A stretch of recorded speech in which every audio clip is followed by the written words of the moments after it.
VOA news minute के साथ मैं हूँ सारा जमान। मिस्र में अबूरी हुकूमत नई काबीना की तश्कील के अमल का आगाज़ कर रही है, जिसमें अखवानुल मुस्लिमीन और क़दामत पसंद नूर पार्टी के अरकान को भी शामिल किया जाएगा।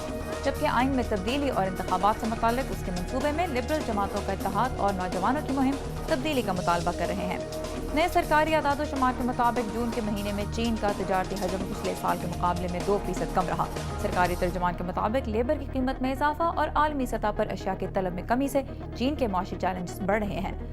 बॉस्टन मैराथन बम हमले का 19 साला मुलजिम जोहर सरनायब आज पहली बार अदालत में पेश किया जाएगा।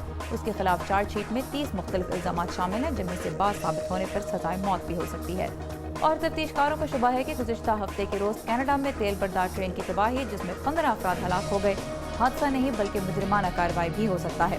ये था VOA न्यूज़ मिनट। मज़ीद खबरों के लिए आइए urdu VOA.com पर।